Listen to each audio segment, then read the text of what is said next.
шапчица. Момиченцето толкова е харесал, че винаги ходил с нея и не искал да носи никоя друга шапчица. Всички започнали да го наричат червената шапчица. Един ден майката на червената шапчица й казала: червено шапчице, вземи тази кошница с козунак и бутилка мляко. Навеши ги на баба си, защото тя е болна и има нужда да се подкрепи. Равни по пътечката без гората, върви внимателно и не се отбивай никъде, защото може да ти се случи нещо лошо. Когато пристигнеш при баба си, не забравяй да я поздравиш с добро утро. Добре, мамо! Ще направя всичко, както ми каза. Довиждане!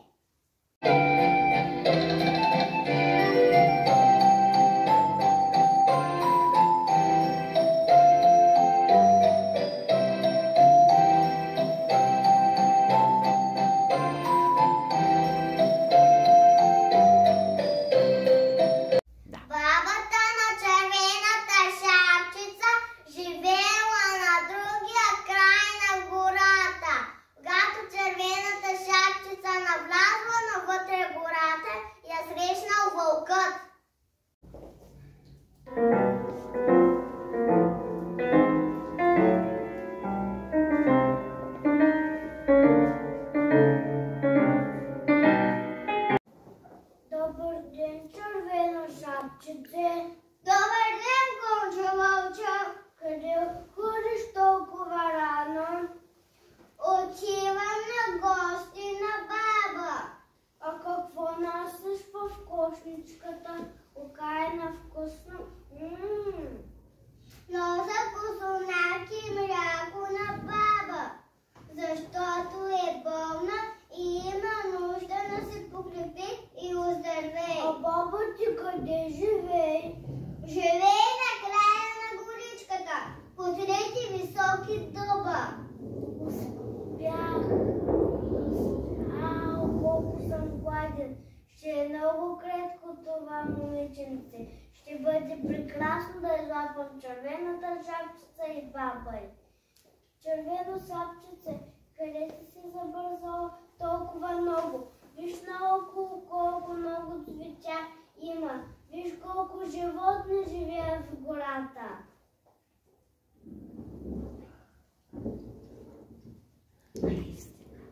Наистина, Гончо Вълчо, преди се. Ще се убия да набера букет на баба.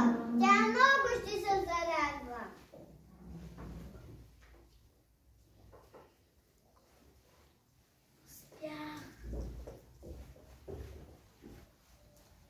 Червено шапчице, искаш ли да ти потанцувам?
закъснявам.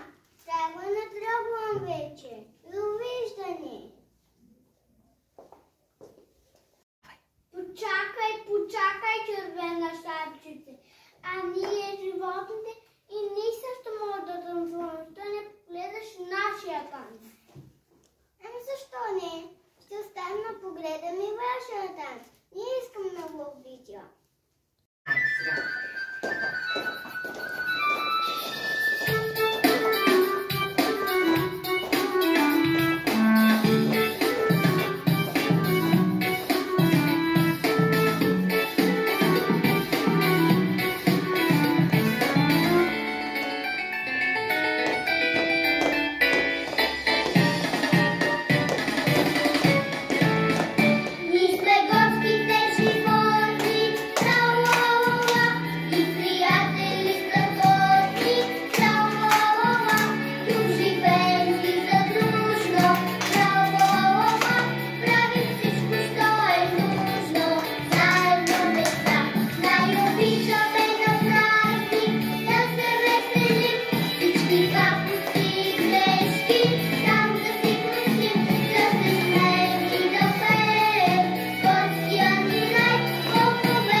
Закъснявам, трябва да тръгвам вече. Довиждане!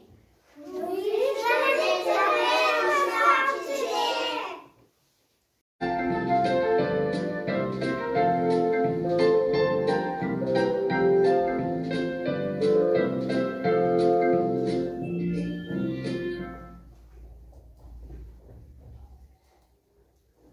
Докато червената шапчица беряла цветя и се наслаждавала на танца на животните и цветята, вълкът бързо намерил къщичката на бабата, влязъл вътре, глътнал я цяла, облякал дрехите й и легнал да чака червената шапчица. А тя пристигнала до къщичката на бабата, видяла, че вратата е отворена, бутнала я и влязла вътре. Добро, бабо! Добро утро, миличка! Аго, бабо, колко са големи ушите! Не мога да те чувам по-добре, миличка. Аго, бабо, колкото са големи очите! Не мога да те виждам по-добре, миличка.